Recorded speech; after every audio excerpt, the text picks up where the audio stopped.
परमपिता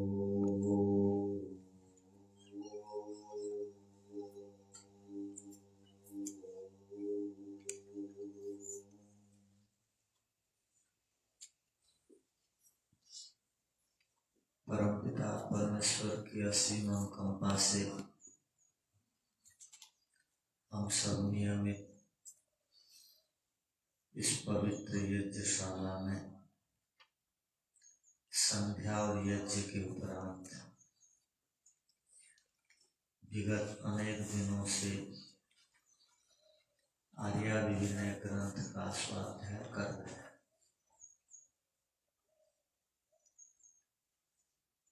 महर्षि दयानंद जी ने इस ग्रंथ को लिखा है। ग्रंथ का उद्देश्य है सभी श्रेष्ठ मनुष्यों को ईश्वर की स्तुति प्रार्थना उपासना वेद की रीति के अनुसार करनी चाहिए। जो अपने को आर्य और श्रेष्ठ मानता है, जो ईश्वर का पुत्र बनना चाहता है, जिसको मोक्ष का सुख चाहिए, जिसको संसार का सर्वोत्तम सुख चाहिए, उसको ईश्वर की उपासना किस रीति से, किस विधि से करनी चाहिए, इस महत्वपूर्ण पुस्तक में उन सारी विधियों का सम्यक वर्णन है। आज हम इसी ग्रंथ के द्वितीय प्रकाश के शांति पाठ के उपरांत जो मंत्र है, संध्योपासना के प्रकरण में जो अंतिम मंत्र है, उस पर विचार करेंगे। हमारा आज इस पवित्र यज्ञशाला में विचार का विषय है नमस्कार मंत्र, जो कि क्रम प्राप्त द्वितीय प्रकाश के 26वां मंत्र है और प्रसिद्ध है। जो भी आर्य समाज से जुड़े हुए लोग हैं और जो गुरुकुल में पढ़ते हैं, सभी नियमित संध्या करते हैं। संध्या के अंतर्गत यह अंतिम मंत्र है,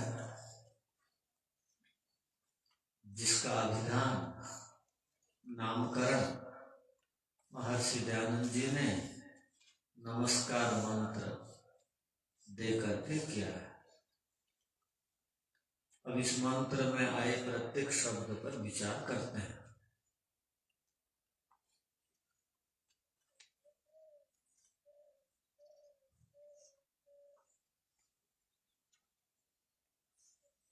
मूल स्तुति, मन स्तुति से संबंधित मंत्र।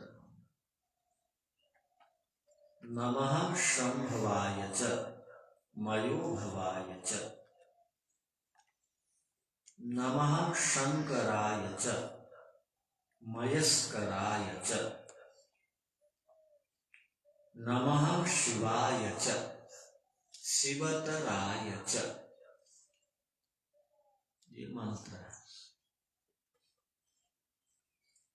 इस मंत्र में ईश्वर के 6 विशेषण दिए हैं।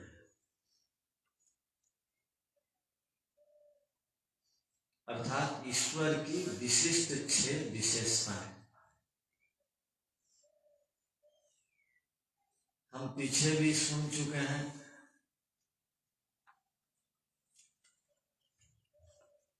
ईश्वर के जितने भी नाम हैं वो सब नामों में गुण छिपा हुआ है। नाम का अर्थ होता है गुण।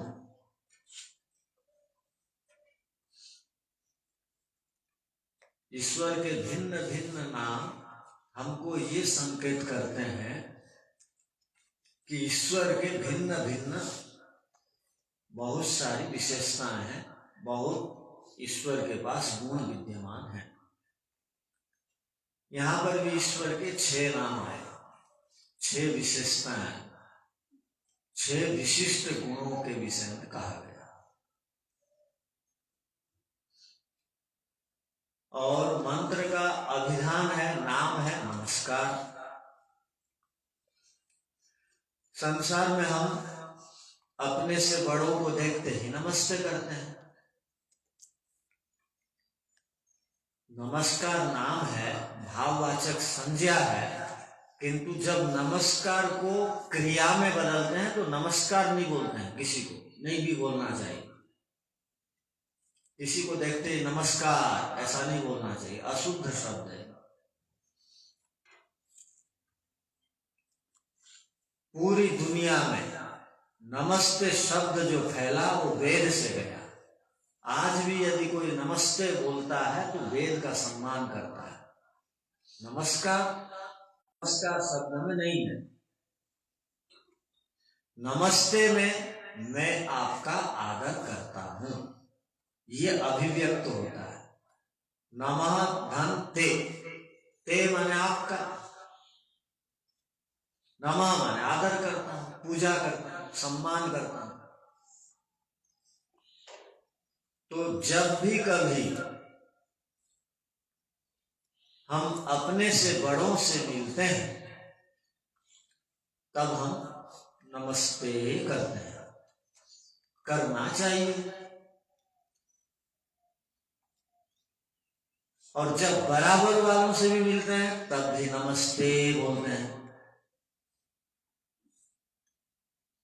और जब हम अपने से छोटों को मिलते हैं तब भी नमस्ते बोलते हैं। नमस्ते सब के लिए समान शब्द है, क्योंकि छोटा भी चाहता है मेरा आदर हो, बराबर वाला भी चाहता है मेरा आदर हो। अब बड़े तो चाहेंगे आदर हो। बड़े को यदि नमस्ते नहीं करता है छोटा तो बोलते ये नास्तिक है, इसके घर वाले इसको कुछ नहीं सिखाया, इसके माता पिता गुरुजन ठीक नहीं है। नमस्ते एक शब्द का उच्चारण नहीं हुआ तो वो जिस संस्था में या जिस घर में रहता है सीधा अंगुली लोग दिखाते हैं और माता पिता गुरुजन कुछ नहीं सिखाते।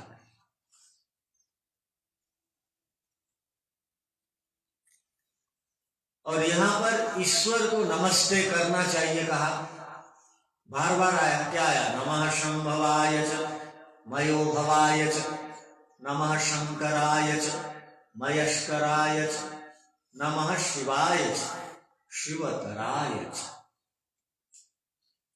तो बार बार नमस्ते नमस्ते कहा गया।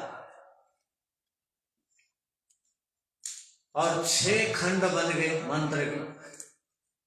प्रथम नाम ईश्वर का है संभव, और चतुर्थी विभक्ति में संभवाय। न तो मूल शब्द क्या संभव। दूसरा ईश्वर के लिए शब्द यहां पर कहा मयो भव। क्या? तीसरा शब्द है शंकर। चौथा शब्द है मयस्कर। पांचवा शब्द है शिव और छठा शब्द है शिवतर। ये 6 नाम ईश्वर में है। ईश्वर के अनंत नाम है, अनंत गुण होने से। हम जिस मंत्र को पढ़ रहे हैं अभी, ये यजुर्वेद का है 16वां अध्याय का 41वां मंत्र है। इसमें भी 6 नाम ईश्वर के हैं। और जो स्तुति प्रार्थना उपासना से संबंधित हैं उन मंत्रों को यहां पर चयन किया गया है।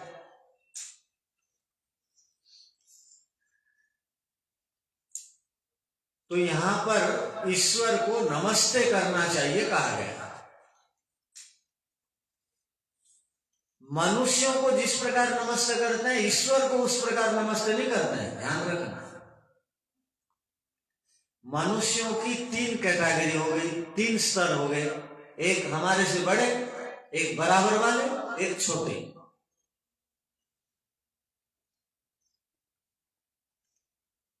तीनों को नमस्ते करना चाहिए।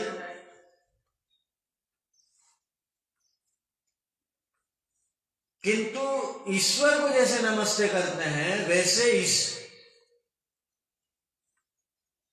मनुष्यों को नहीं करते। मनुष्यों को जब भी मिलते हैं बराबर वालों को बोलते हैं नमस्ते जी, सिर झुकाकर, हाथ जोड़कर और बोलकर। बराबर वालों को जब भी नमस्ते करते हैं वहां पर 3 प्रकार की क्रिया होनी चाहिए। क्या? बोल करके नमस्ते, हाथ जोड़ करके दूसरी क्रिया, तीसरी क्रिया सिर झुकाकर, और हाथ भी यहां पर रखने का है, यहां नहीं, नमस्ते ऐसा नहीं, नमस्ते। आजकल लोग ऐसा भी नमस्ते करते, नमस्ते जी। वो स्कूलों में सिखाते नहीं, गुरुजियों को भी छात्र लोग बोलते हैं नमस्ते जी, वही बोलता है हाँ नमस्ते। तो किंतु यहां पर नमस्ते की सही विधि बताई गई है। बराबर वालों को 3 क्रियाओं के साथ नमस्ते, छोटों को नमस्ते, और जो अभिमानी होगा वो सिर झुकाने से छोटा समझ लेगा कहीं अपने आप को, किंतु सबके आगे जब भी नमस्ते करते हैं तो सिर थोड़ा ऐसा नवाना चाहिए, वो छोटा हो चाहे बड़ा हो। महर्षि दयानंद जी ऋषि कोटि के व्यक्ति थे, छोटी सी कन्या को देखते हैं तो नमस्ते करते हैं, वो भी सिर झुका करके। ऋषि कोटि के तो हम तो नहीं है, तो हम सिर झुका देंगे तो सिर तो शरीर से अलग तो नहीं हो जाए। तो नमस्ते ये छोटों के लिए हो गया, और बराबर वालों के लिए हो गया नमस्ते। और जो बड़े हैं उनके साथ कुछ अलग प्रकार की नमस्ते होती है। जो अपने से बड़े हैं उनको चरण भी पकड़ा जाता है इस प्रकार, और बोला भी जाता है, सिर भी नवाया जाता है और हाथ भी जोड़ा जाता है। 4 स्थितियां हो गई नमस्ते की बड़े के साथ। कितनी स्थितियां हो गई? एक हाथ जोड़ना, एक सिर नवाना, नमस्ते बोलना और पैर पकड़ना। तो 4 स्थितियां हो गई बड़ों के साथ नमस्ते करते समय। इसका फल बहुत है, आयु विद्या यश फल मिलता है, इसको हम सुनते रहते हैं। अब मनुष्यों के लिए नमस्ते की विधि हो गई। अब हाथ जोड़ना मतलब क्या? एक हाथ से वो नमस्ते नहीं करना ठीक है, एक हाथ पकड़ते रहता है, तो इसलिए उन्नति नहीं होती है, विनम्रता का अभाव है। वो आदमी फिर घमंड हो जाता है, वो थोड़ी सी विद्या आने से वो हाथी के समान मदोन्मत्त हो जाएगा और किसी को कुछ नहीं समझेगा, वो नमस्ते करेगा। अब देश काल स्थिति देख करके हम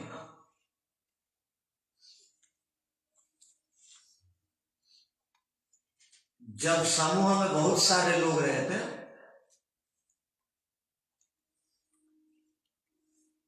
और अनुशासन नियम समय आदि को ध्यान में रखते ही कह दिया जाता है कि वहीं से कर दो नमस्ते, तो उस समय भी बोलना चाहिए, उस समय भी हाथ जोड़ना चाहिए, उस समय भी चरण को स्पर्श कर रहे हैं का भाव दिखाना चाहिए और सिर को भी नवाना चाहिए। ये 4 स्थितियां हो गई नमस्ते। तो 3 प्रकार के लोग हैं, तो 3 प्रकार नमस्ते किस प्रकार करते हैं बताया। अब ईश्वर को नमस्ते करो कहा गया यहां पर। मनुष्यों के समान ईश्वर को ऐसे हाथ जोड़ करके नमस्ते नहीं करते हैं, क्योंकि वो शरीरधारी है नहीं। तो ईश्वर को नमस्ते कैसे करें?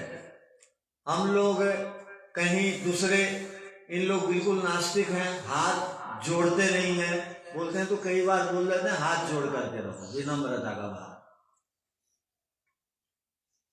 वैसे ईश्वर के लिए हाथ नहीं जोड़ा जाता है। ईश्वर को नमस्ते का अर्थ क्या है यहां बताया गया।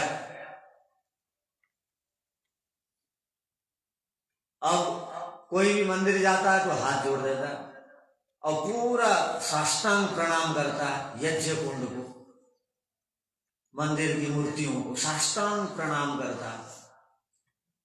तो वो ईश्वर के लिए नमस्ते की विधा नहीं है। वो माता पिता को आज तक ऐसा साष्टांग प्रणाम नहीं किया होगा जैसे मूर्ति को आगे गिरता है पूरा पेट के बल पर। साक्षात मूर्ति और जीवंत मूर्ति माता पिता है, करना है तो उनको करो ऐसा। किंतु ईश्वर को नमस्ते का अर्थ क्या है वेद में बताया। अब लोग वेद पढ़ते नहीं, सब लोग बोलते हैं वेद सबसे पुरानी पुस्तक है, किंतु कोई पढ़ता नहीं। कोई पढ़ भी लिया उल्टा सीधा अर्थ करता, और वास्तविक अर्थ जान भी लिया उसको जीवन में आत्मसात नहीं करता। यह असुविधा है। अब ईश्वर को नमस्ते करना चाहिए। यहां कहा गया नमः संभवाय च मयो भवाय च। ईश्वर को नमस्ते का अर्थ है 100% ईश्वर की आज्ञाओं को मानना।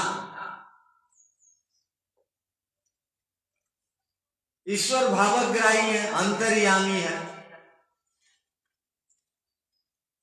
वो तो मेरे मन और आत्मा के अंदर ठुस ठुस करके भरे हुए हैं। मैं कुछ भी सोचता हूं तो सबसे पहले वो जानते हैं। मैं उनको हाथ जोड़ करके क्या बताना चाहता हूं, मेरा मन तो कलुषित है, निर्मल नहीं है।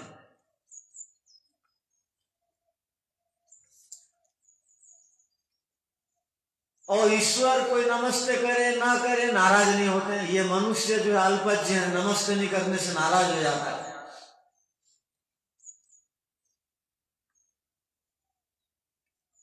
ईश्वर सर्वज्ञ है, उनको नमस्ते का अर्थ है हाथ जोड़ने आदि प्रतीक अर्थात प्रदर्शन ईश्वर के पास नहीं करते हैं।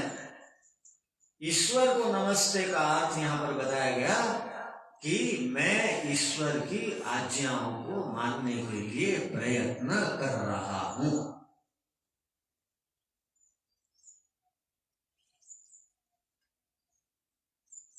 ईश्वर को आदर और सम्मान और पूजा देने का अभिप्राय है कि पूरी तरह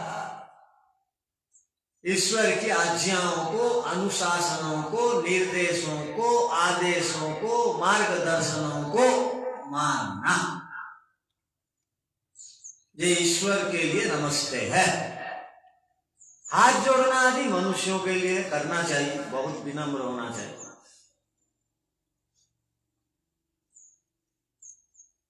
कल परसों में बताया गया था जब नमस्ते कर दिया जाता है तो व्यक्ति, छोटा बालक हल्का हो जाता है, और जब तक गुरुजी माता पिता को नमस्ते नहीं किया रहता है उसके अंदर भय रहता है, कुछ बोल देंगे क्या। कोई यदि बाहर गया है गुरुकुल से कोई ब्रह्मचारी और आके गुरुजियों को नमस्ते नहीं किया तो उसके मन में भय बना रहता है, नमस्ते करते हल्का।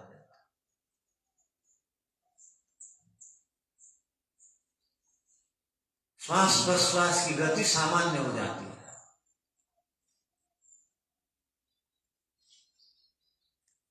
और एक दीर्घ श्वास लेकर के सामान्य स्तर में आ जाता है नमस्ते करने के बाद। प्राण भी बढ़ता है बड़ों को नमस्ते करने से, दीर्घ जीवन होता है बड़ों को नमस्ते करने से। और संध्या के द्वारा ईश्वर को नमस्ते करने से आयु बहुत बढ़ जाती है। ऋषयो दीर्घ संध्यत्वा दीर्घमायु रवाप्नुयु। इतनी बड़ी बात बताएगी। ऋषि लोग दीर्घ काल तक संध्या उपासना करके दीर्घ आयुष्य को प्राप्त करते थे।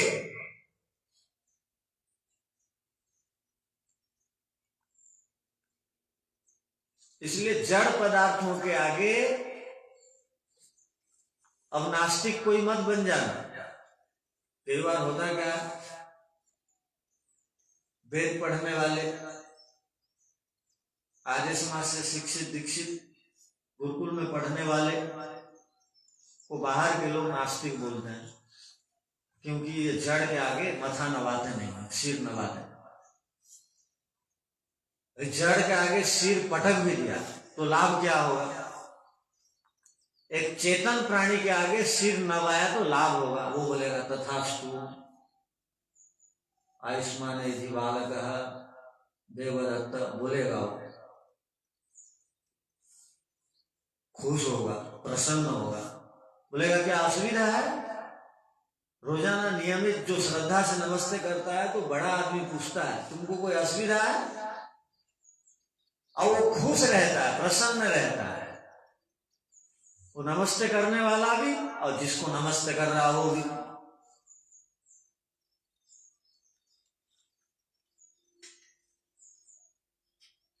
तो हम विचार कर रहे हैं और ईश्वर तो अंतर्यामी है, हाथ जोड़ देंगे ईश्वर के आगे तो ईश्वर अधिक प्रसन्न होकर आशीर्वाद दे देंगे, ऐसे नहीं। हाँ, ईश्वर की आज्ञा मानने वालों को ईश्वर अत्यधिक प्रसन्न होते हैं और सारी सुविधाओं को खोल देते हैं, दे देते हैं। जैसे ये महाभाष्य में पढ़ते हैं, नवान्निक में व्याकरण पढ़ने के 18 प्रयोजन हैं। उनमें एक प्रयोजन में बताया, जैसे कोई स्त्री अपने स्वामी के आगे सब कुछ खोल देती है, वैसे ही परमपिता परमेश्वर सब पिटारा खोल करके बैठ जाते हैं भक्त के आगे। ये लेना, ये लेना, ये लेना है। कब? जब उनकी आज्ञाओं को 100% मानेगा। क्या चाहिए बोला, किसी चीज की कमी होने नहीं देते हैं ईश्वर। यही बात इस मंत्र में बताई, किसी भी चीज की कमी होने नहीं देते। अब मनुष्य, आज का मनुष्य हर समय अभाव में, इच्छाओं में, आशाओं में जी रहा है, और जहां जाने से, जिसको मानने से आशाएं पूरी होती हैं, अभाव दूर हो जाता है, अभिलाषाएं खत्म हो जाती हैं, तमन्नाएं, इच्छाएं मिट जाती हैं, उनको स्वीकार नहीं करता है।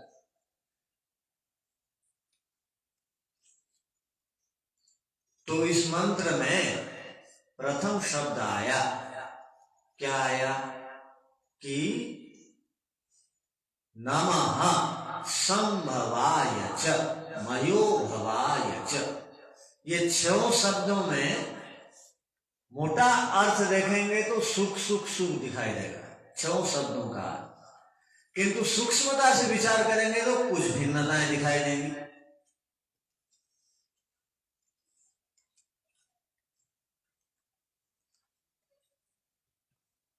छह शब्दों में भिन्नता है। पहला शब्द देखो, संभव, असंभव से संभवाय बन गया। सम कहते हैं कल्याण को, निरुक्त में सम नाम कल्याण के लिए पढ़ा गया। वेद के पदों के, अर्थात वेद में जो मंत्र आए उनके पद और शब्द के अर्थ यदि समझ में नहीं आता है तो निघंटु निरुक्त के पास चले जाना चाहिए। निरुक्त और निघंटु ये वेद के मंत्रों के अर्थों को करने की विधा को बता देते हैं, इसलिए निरुक्त पढ़ने वाला वेद मंत्रों को सहजता से समझ लेता है, अर्थ कर लेता है और उसको समस्या नहीं रहती। अब निरुक्त के पास गए, पूछे सम का अर्थ क्या, तो उन्होंने कहा सम का अर्थ सुख है, कल्याण, मंगल है। अब मया का अर्थ क्या, तो मया का अर्थ भी सुख का, निरुक्त का, मंगल का, कल्याण का। अब वेद मंत्र में घुसने की चाबी है ये, ताला खुलेगा तब जब निरुक्त पढ़ेंगे। तो यहां पर कहा गया नमः, मैं आदर प्रकट करता हूं, मैं नमस्ते और सम्मान ज्ञापित करता हूं, किसके पास, तो कहा संभवाय, सम उस सुख स्वरूप अर्थात उस मोक्ष स्वरूप और मोक्ष को देने वाले, संभवाय उस मोक्ष स्वरूप और मोक्ष को देने वाले उस ईश्वर के लिए मैं अपना आदर भाव प्रकट करता हूं, मैं उनकी पूजा करता हूं, मैं उनको सम्मान देता हूं, मैं उनकी आज्ञाओं को मानता हूं, मैं उनको अपना नमस्ते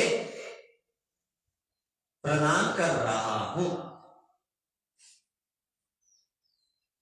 तो ये संभव का अर्थ होगा मोक्ष स्वरूप।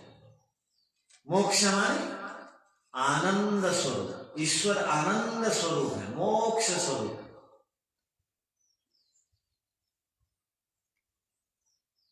तो वो मोक्ष को देने वाले हैं, आनंद को देने वाले हैं, इसलिए उनको स्वीकार करना चाहिए। इसमें ईश्वर का कुछ लाभ नहीं है, हम स्वीकार कर देंगे, ईश्वर घट बढ़ नहीं जाएंगे, हमारा लाभ है। हमारे लाभ के लिए ईश्वर ने हमको बताया है, निर्देश दिया है, तुम्हारी जो अंतिम इच्छा है मैं जानता हूं, तुम चाहते हो कि अप्राप्त सुख को प्राप्त कर लें, हमारा दुख समाप्त हो जाए। तो एक उपाय है कि वो मोक्ष स्वरूप उस ईश्वर के पास बैठ जाओ, उसको स्वीकार कर लो, उसको मान लो, तो तुम्हारी सारी समस्याएं समाधान हो जाए। तो संभवाय, देखो सम भी है और भू भी है, भू धातु है वहां पर, संभू, मूल शब्द हो गया संभू, जो सम कल्याण सुख मोक्ष, भू जिसमें विद्यमान है, भू सत्तायाम, और जो संभू सुख को कर देता है, सुख की अनुभूति कराता है। संभावयति इति संभव, वो अंतर्भावित नीच प्रत्यय है। यहां पर नीच प्रत्यय चुरादिगण के समान प्रयोग होता है। चोरयति, भवति के स्थान में चुरादिगण में नीच प्रत्यय आएगा तो क्या होगा, भावयति होगा। तो संभावयति, जो सम को देता है, करवाता है। पाठयति माने पढ़ाता है, पठति माने पढ़ता है, यहां सम को कराता है, दिलाता है। अर्थात वो सम वाला है, वो मोक्ष स्वरूप है और मोक्ष को दिलाता भी, देता भी है, ये कहना चाह रहे हैं इस प्रथम शब्द से। और क्या च कहा गया, और क्या, मयो भवाय च, मयस ये भी सुख। तो प्रथम शब्द का अर्थ हुआ कि ईश्वर मोक्ष स्वरूप है और मोक्ष का विधान करते हैं। वो मोक्ष में विद्यमान है, वो सुख में विद्यमान है। शंभु अमयो भवाय, वो सांसारिक उत्तमोत्तम, सांसारिक सुख को कहा जाता है ऐहिक सुख। संसार का बढ़िया से बढ़िया सुख ईश्वर देते हैं। मयो भवाय का मोक्ष सबसे बढ़िया सुख है, उसको तो देते ही हैं। संसार का भी जो बढ़िया बढ़िया सुख है वो भी ईश्वर देते हैं। मयो भवाय। अब तो दोनों ही तो सुख चाहिए था, संसार का भी बढ़िया सुख चाहिए था। हम जब किसी दुकान में जाते हैं सामान खरीदने के लिए, अधिक मूल्य होने पर भी क्या बोलते हैं, हमको ये वाली चीज चाहिए, ये वाली चीज नहीं चाहिए, ये वाला आटा नहीं चाहिए, ये वाला चाहिए। ये आटा क्यों नहीं चाहिए? इसमें मैदा मिला हुआ और 17 रुपया किलो वाला, ये 35 रुपया वाला किलो चाहिए। इसकी क्या विशेषता है?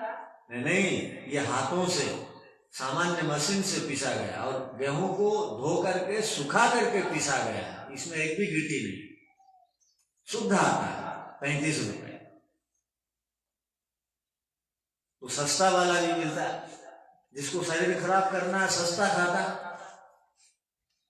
रिफाइंड तेल और मोटा तेल, अब जो समझदार है वो मोटा तेल खाएगा, सरसों तेल, तिल तेल खाएगा, हल्दी तेल खाएगा, और जिसको दिखना बढ़िया चाहिए वो रिफाइंड तेल खाएगा, वो बहुत पतला और स्मूथ दिखता है। वो सेंट वाला तेल बहुत स्मूथ दिखता है और सरसों वाला तेल मोटा रहता है, उसको लगाना पसंद नहीं करता। तिल का तेल को व्यक्ति सिर में, उसको सेंट वाला चाहिए, पतला चाहिए।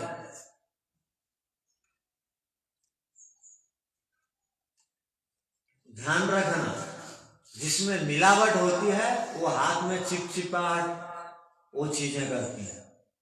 और घी को, शुद्ध घी को छूना, अब ऐसे चाट देना, पूरा हाथ साफ हो जाएगा धोने के समय। और डालडा को देखना, वो मिटता ही नहीं है, साबुन के बाद मिटता है, हाथ को बार बार मलने के बाद मिटता है। तो कहने का अभिप्राय कि संसार का बढ़िया सुख चाहिए तो बिना मिलावट के संसार का सुख चाहिए। संसार का बढ़िया सुख क्या है? संसार का बढ़िया सुख क्या है? जहां पर शिष्य लोग आज्ञाकारी, जहां बेटा बेटी आज्ञाकारी, जहां सास ससुर की बेटा और बहू पूजा करते हैं, और जहां मिल करके भोजन करते हैं, जहां हवन और संध्या का मंत्रों का वाचन होता, आहुति दी जाती है, सोने से पहले उठने के बाद नमस्ते करते हैं, खाने से पहले नौकरों को दे करके खाते हैं। ये बढ़िया स्वर्गीय वातावरण है। और सुंदर स्वास्थ्य हो, कभी बीमार ना पड़ता, ये तो संसार का बढ़िया सुख है। और बढ़िया रहने के लिए स्थान हो, खुला मैदान हो, अच्छे अच्छे लोग हो, वेद के विद्वान उसको प्राप्त हुए हो, तो ये संसार का बड़ा बड़ा सुख है। अपमानित जीवन ना हो, छल कपट न करना पड़ता हो, ये कितना बड़ा सुख है, आनंद ही आनंद है। तो ये सब सांसारिक सुख चाहिए। संसार में शुद्ध यश फैला हुआ है, कहना ही क्या।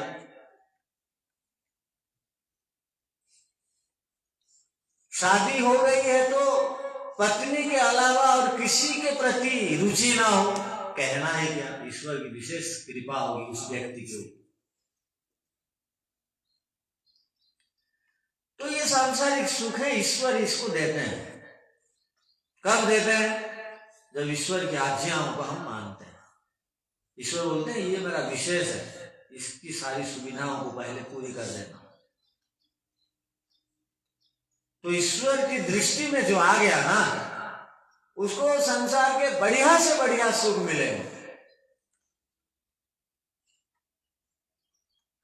वो जब संध्या यज्ञ के लिए बैठता होगा तो उसको कमर टेढ़ी कर देनी पड़ेगी। वो तो बीमार रहेगा ही नहीं, वो स्वस्थ रहेगा, उसको चश्मा पहनने की आवश्यकता ही नहीं होगी, वो तो बीमार होगा ही नहीं। संसार का सबसे बड़ा सुख प्राप्त कर रहा हो।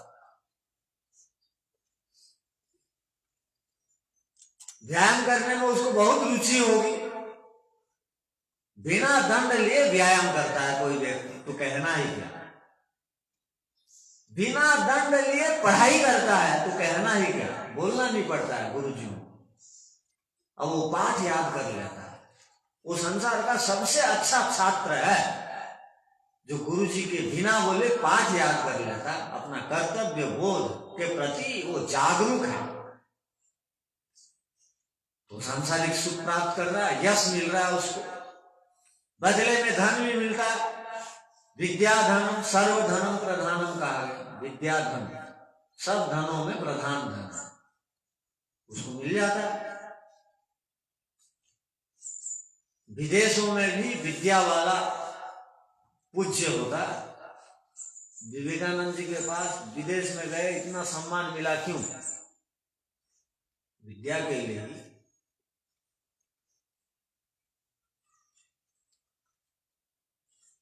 तो कहने का अभिप्राय कि नमः संभवाय च मयो भवाय च।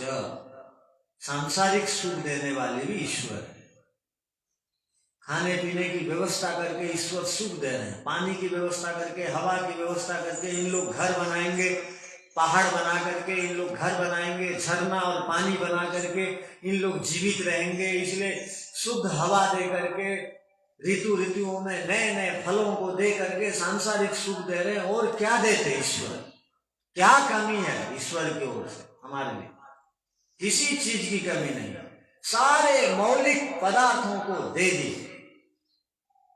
अब ये सोना पहनेगा, अंगूठी पहनेगा बोल के सोना बना के देगा, ये हीरा का भस्म खाएगा बोल के जमीन के नीचे हीरा बना करके देगा, ये जलाएगा बिजली बनाएगा बोल के कोयला बना के देगा, ये हवाई जहाज में बैठेगा बोल के पेट्रोल बना के दे दी। कोई वैज्ञानिक आज तक पेट्रोल बनाया है? ये जितने भी पदार्थों का सेवन करके हम अपने आप को वैज्ञानिक, बुद्धिमान, प्रधानमंत्री, मुख्यमंत्री बोल रहे हैं, सब ईश्वर द्वारा प्रदत्त पदार्थों को सेवन करके बड़े हुए हैं। वो बांस नहीं बनाते तो ये नोट बनाती सरकार, लोहा नहीं रहता तो ये मुद्रा बना पाती सरकार, पानी नहीं होता तो बोर लगा कहां लगाती सरकार? बोर जमीन के नीचे। तो सारी व्यवस्था ईश्वर कर रहे हैं, सारी सांसारिक चीजों को प्रदान करके सुख बढ़ा रहे हैं हमारे ईश्वर। इसलिए ईश्वर को नमस्ते मुझे स्वीकार करना चाहिए, मानना चाहिए, उनकी आज्ञाओं को माननी चाहिए, उनके सामानों का दुरुपयोग नहीं करना चाहिए। ईश्वर को मानने का अर्थ क्या है? कि ईश्वर के दिए हुए पदार्थों का दुरुपयोग नहीं करना, यह भी ईश्वर को नमस्ते करने का एक अर्थ है।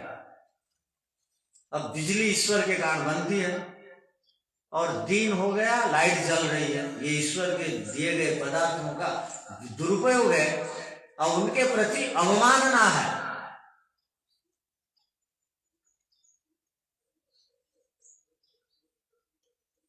पानी चला के आ गया, टैप खोल के आ गया, ये ईश्वर के प्रति अवमानना है, उनको नमस्ते नहीं है। ईश्वर कहते हैं सांसारिक पदार्थों का सदुपयोग करो, जितनी जरूरत है सेवन करो, दुरुपयोग मत करो, सड़ाओ गलाओ नहीं, नष्ट मत करो। ये अर्थ भी मयो भवाय च में छिपा हुआ है।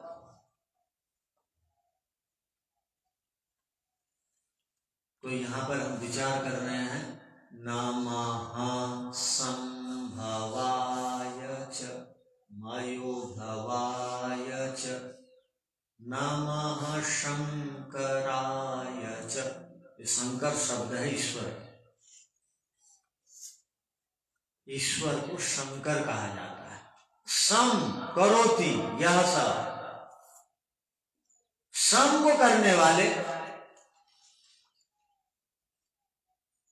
पहला जो संभव शब्द था वहां पर मोक्ष सुख, मोक्ष स्वरूप वाले ईश्वर कहा गया, और यहां पर कहा क्या गया कि वो ईश्वर सम मोक्ष को करता है और करके हमको देता है। मोक्ष को रच रच करके मयस्कराय प्रदान करने वाला वो अपने आप में मोक्ष स्वरूप है। मोक्ष माने आनंद स्वरूप है। आनंद माने कोई भी दुख लेस मात्र भी ईश्वर के पास नहीं है, वो उस स्वरूप वाला है, उस स्वरूप वाला है। और मोक्ष बना करके जो भी उपासक हैं, मोक्ष की कामना रखते हैं, उनको मोक्ष बना करके देता है। ले चल सेवन कर। और कितने दिनों के लिए देता है मोक्ष? कितने दिनों के लिए देता है मोक्ष? 31 मील 10 खरब 40 अरब वर्ष के लिए मोक्ष देता है। 36,000 बार सृष्टि बनती है, 36,000 बार सृष्टि प्रलय होती है, तब तक वो अपनी गोद में रखता है। अब कोई बच्चा दुखी है, रोगी है, अभाव में है, अशांत है और माता की गोद में है, तो उसको मस्त नींद आती है, वो वहां से हटना नहीं चाहता है। संसार में आने का मतलब दुख प्राप्त करना, और ईश्वर की गोद में रहने का मतलब सुख स्वरूप स्थिति में रहना, रसमलाई खाने के समान स्थिति में रहना। तो इतने वर्षों तक ईश्वर की गोद में रहता है, अंक में रहता है, और क्या चाहिए उसको? तो मोक्ष को करने वाले ईश्वर हैं, कराने वाले ईश्वर हैं। तो मोक्ष की स्थिति की प्राप्ति, दुनिया में सब चीजें मिल जाएंगी हमको पुरुषार्थ करने पर, किंतु मोक्ष नहीं मिलेगा। मोक्ष ईश्वर के चाहने पर मिलता है। ध्यान रखना, किसके चाहने पर मिलेगा मोक्ष? दुनिया भर के चक्रवर्ती सम्राट बन जाएंगे हम। महाभारत तक हमारे देश के लोग चक्रवर्ती सम्राट होते थे, कुरुक्षेत्र में बैठ करके विश्व का संचालन करते थे। एक प्रधानमंत्री होता था, एक वेद धर्म ग्रंथ था, एक ईश्वर की उपासना की विधि थी, और सम्मान बोधक शब्द एक था, नमस्ते। आजकल जैसे नहीं, राधे राधे, जय श्री राम, ये सब नमस्ते का सूचक नहीं था।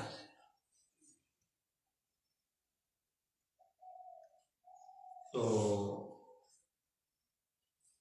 महाभारत तक पवित्र परंपरा थी। तो चक्रवर्ती सम्राट बन जाना, कोई चक्रवर्ती सम्राट बन जाएगा और मेरे क्लेश दग्ध बीज हो गए, नहीं बोल सकता, सुविधाएं मिल जाएंगी संसारिक, पुरुषार्थ क्या सुविधाएं मिल, किंतु क्लेशों का दग्ध बीज होना, मोक्ष को प्राप्त करना, ये बिना ईश्वर के परखे नहीं मिलेगा। ईश्वर परखेंगे। जैसे उत्सव में क्या सुनाना है, क्या बताना है, प्रतियोगिता में भाग लेने से पहले क्या बोलना है, ये सब गुरुजी सिखाते हैं, सुनते हैं, फाइनल करते हैं, तब स्टेज में माइक के पास खड़ा करना। ऐसा ही नहीं। तो ईश्वर मोक्ष देंगे, पूरी परीक्षा करेंगे, ये 100% आज्ञा मान रहा है, सांसारिक इच्छा है क्या इसके अंदर, है तो मुक्ति नहीं मिलेगी। एक भी इच्छा सांसारिक है तो मुक्ति नहीं मिलेगी।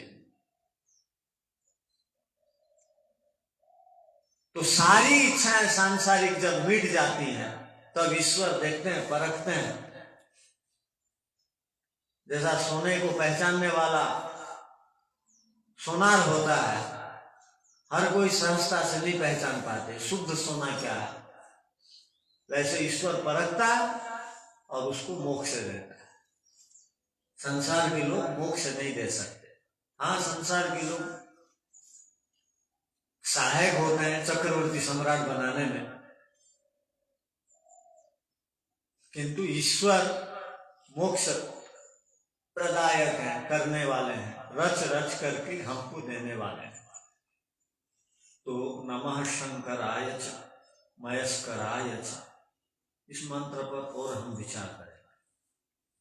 तो आज की कक्षा को इन्हीं शब्दों के साथ यहीं पर विराम देते हैं।